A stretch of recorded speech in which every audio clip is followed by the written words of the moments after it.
மின் கைத்தடி நேயர்களுக்கு அன்பு வணக்கம். இப்போது டைனோசரை சிறு கோள் அளித்த காலத்தில் பூமியில் பேரழிவை ஏற்படுத்திய மற்றொரு பொருள் என்ன நடந்தது என்பது குறித்து இப்போது பார்க்கலாம். கிரேட்டேசியஸ் காலத்தில் ஏற்பட்ட பேரழிவு நிகழ்விலிருந்து டைனோசர்களால் உயிர் பிழைக்க முடியவில்லை. டைனோசர்களின் அழிவுக்கு காரணமாக அமைந்தது 66 மில்லியன் ஆண்டுகளுக்கு முன்பு பூமியை தாக்கிய சிறு கோள் ஒன்று. ஆனால் அந்த ஒரு சிறு கோள் மட்டும் பூமியை தாக்கவில்லை. குறுகிய கால இடைவெளியில் மற்றொரு சிறு கோளும் பூமியில் மோதியுள்ளது என்று விஞ்ஞானிகள் முழு உறுதியாக கூறுகின்றனர். இந்த சிறு கோள் மேற்கு ஆப்பிரிக்காவின் கடற்கரைக்கு அருகில் கடலில் விழுந்துள்ளது. இதனால் அப்போது ஒரு மிகப்பெரிய பள்ளமும் ஏற்பட்டுள்ளது. ஆராய்ச்சியாளர்களின் கூற்றுப்படி இது அட்லாண்டிக் பெருங்கடலை கடந்து சென்றிருக்கக்கூடிய குறைந்தபட்சம் 800 மீட்டர் உயரமுள்ள சுனாமியை உருவாக்கும் திறன் கொண்ட ஒரு பேரழிவு நிகழ்வாக இருந்திருக்கும். இந்த நிகழ்வு 450 முதல் 500 மீட்டர் அகலம் கொண்ட நாதிர் என்ற பள்ளத்தை உருவாக்கியது. இந்த சிறு கோள் மணிக்கு 72,000 கிலோமீட்டர் வேகத்தில் பூமியில் மோதியதாக நம்பப்படுகிறது. நாதிர் பள்ளம். ஆம், நாதிர் பள்ளத்தின் புகைப்படங்கள் எதுவும் இல்லை. ஆனால் ஆஸ்திரேலியாவில் உள்ள காசஸ் பள்ளம் அதை மிகவும் ஒத்திருக்கிறது என ஆராய்ச்சியாளர்கள் கூறுகிறார்கள். ஸ்காட்லாந்தில் உள்ள ஹெரியட் வார்ட் பல்கலைக்கழக முனைவர் ஊஸ்டன் நிக்கல்சன் 2022 நாதிர் பள்ளத்தை கண்டுபிடித்தார். ஆனால் அது உண்மையில் எப்படி உருவானது என்பது தெரியவில்லை. இப்போது நிக்கல்சனும் அவரது சகாக்களும் ஒரு சிறு கோள் கடற்பரப்பில் மோதியதால் தான் இந்த 9 கிலோமீட்டர் பள்ளம் ஏற்பட்டது என்று உறுதியாக நம்புகிறார்கள். ஒரு சிக்கல் என்னவென்றால், இது எப்போது நிகழ்ந்தது என்பதை விஞ்ஞானிகளால் சரியாக கண்டறிய முடியவில்லை. டைனோசர்களின் அழிவுக்கு முன்னரா அல்லது அதற்கு பிறகா என்பது துல்லியமாக தெரியவில்லை. டைனோசர்களை அழித்த அந்த சிறு கோள் தென்கிழக்கு மெக்சிகோவில் 180 கிலோமீட்டர் அகலம் கொண்ட சிக்ஸுலுப் என்ற பள்ளத்தை ஏற்படுத்தியது என்பது குறிப்பிடத்தக்கது. பூமியின் வளிமண்டலத்தில் நுழைந்தவுடன் அந்த சிறு கோள் ஒரு தீப்பந்தமாக உருமாறி இருக்கும் என்று ஆராய்ச்சியாளர்கள் கூறுகிறார்கள். ஆப்பிரிக்க கடற்கரையில் மோதிய இந்த சிறு கோளை ஆய்வு செய்த ஆராய்ச்சியாளர்கள் டைனோசர்கள் அழிந்து போன கிரேட்டேசியஸ் காலத்தின் இறுதியில் இந்த சிறு கோள் பூமியில் மோதி இருக்கும் என்று கூறுகிறார்கள்.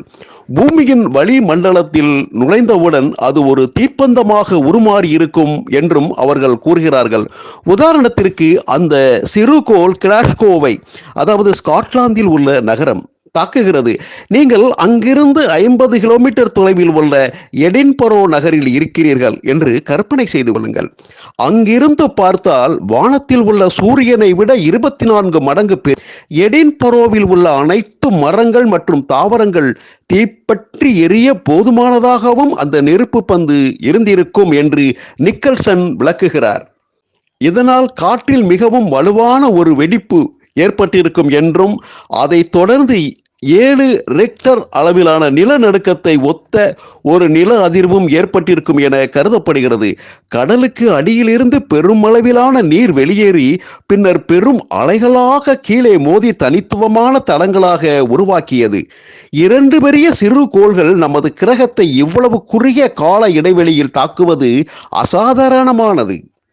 இந்த 2 சிறுகோள்களும் குறுகிய கால இடைவெளியில் பூமியில் மோதியது ஏன் என்பது ஆராய்ச்சியாளர்களுக்கு தெரியவில்லை. இது போன்ற நிகழ்வு மீண்டும் நடக்குமா? ஹெட்டி இமேஜியஸ் 66 மில்லியன் ஆண்டுகளுக்கு முன்பு பூமியை தாக்கிய சிறு கோள் டைனோசர்களின் அழிவுக்கு காரணமாக அமைந்தது. ஏறக்குறைய இதே அளவிலான ஒரு நிகழ்வை மனிதகுலம் 1908ஆம் ஆண்டு கண்டது. சைபீரியாவின் வளிமண்டலத்தில் 50 மீட்டர் சிறுகோள் ஒன்று நுழைந்தது. துங்குஷ்கா நிகழ்வு என்று அழைக்கப்படுகிறது. தற்போது பூமிக்கு மிக அருகில் பென்னு எனும் மிகவும் ஆபத்தான சிறுகோள் ஒன்று சுற்றி வருகிறது.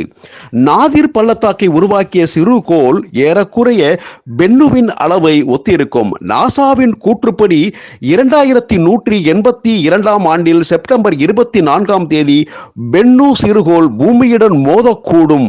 ஆனால் இதற்கான வாய்ப்பு என்பது 2700இல் 1% மட்டுமே. மனித வரலாற்றில் இந்த அளவிலான சிறு கோள் தாக்கம் இருந்ததில்லை.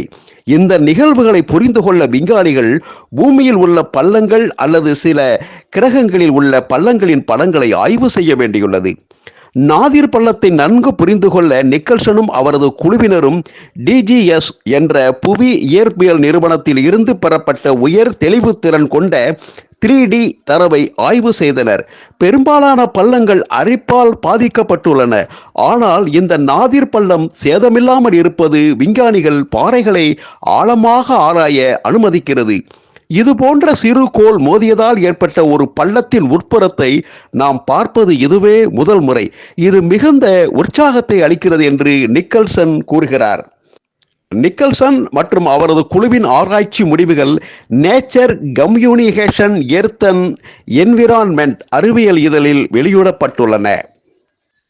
நன்றி நேயர்களே. மீண்டும் ஒரு அரிய அற்புத அறிவியல் தகவலில் உங்களை சந்திக்கும் வரை உங்களிடமிருந்து விடைபெறுகிறேன். நன்றி, வணக்கம். மதுரை முருகேசன், தஞ்சாவூர்.